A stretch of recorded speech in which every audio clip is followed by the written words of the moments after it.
Setelah malam itu, semuanya berubah namun anehnya.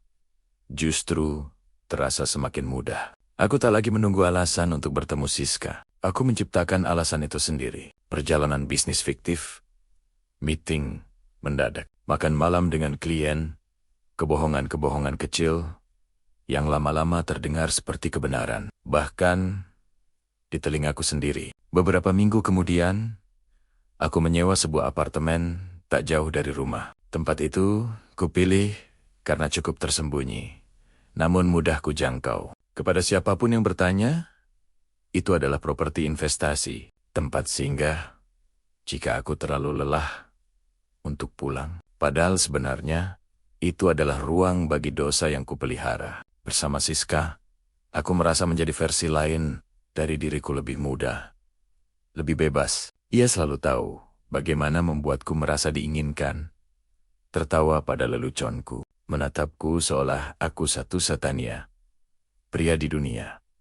Perasaan itu memabukkan. Tanpa kusadari, rumah perlahan berubah menjadi sekadar tempat beristirahat. Aku semakin jarang makan malam bersama keluarga, semakin sering melewatkan akhir pekan. Bahkan tawa anak-anakku yang dulu selalu kurindukan, kini terdengar seperti kebisingan setelah hari yang melelahkan. Dan Rani, tetap sama. Suatu malam, saat aku pulang lebih larut dari biasanya, ia masih terjaga di ruang tamu. "Kamu pasti capek banget ya?" tanyanya lembut. Aku hanya mengangguk sambil melepaskan sepatu. "Aku bikinkan sup.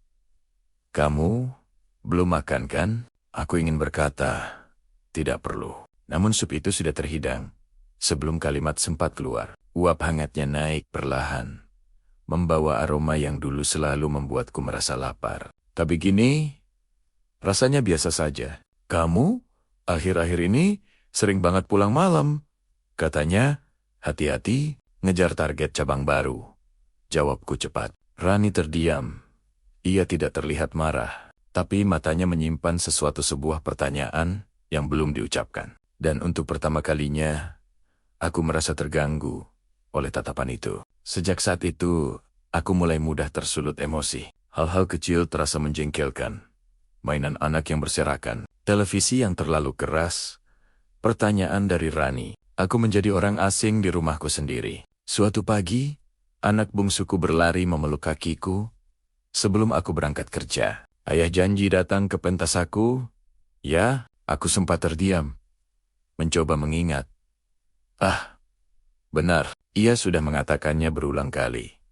"Iya," jawabku singkat. Namun hari itu, aku justru berada di apartemen tertawa bersama Siska, melupakan janji yang bagi seorang anak mungkin terasa seperti segalanya. Malamnya, Rani tidak marah.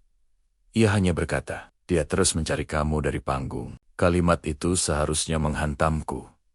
Tapi yang kurasakan justru hanya ketidaknyamanan, karena telah dibuat merasa bersalah. Begitulah manusia. Saat terlalu jauh melangkah, ia berhenti merasa, lalu mulai membenarkan. Waktu berlalu. Hampir 1 tahun, aku terlalu sibuk menjaga dua kehidupan, hingga tak sadar bahwa kebohongan selalu meninggalkan jejak. Dan Rani akhirnya mulai mengikuti jejak itu. Ia tak banyak bertanya. Namun kini, ia lebih sering terdiam. Lebih sering memperhatikanku dengan sorot mata yang tak bisa lagi kuterjemahkan. Firasat seorang istri jarang sekali keliru. Aku tahu badai itu mendekat. Hanya saja, seperti orang bodoh lainnya, aku berharap masih punya waktu sebelum semuanya hancur.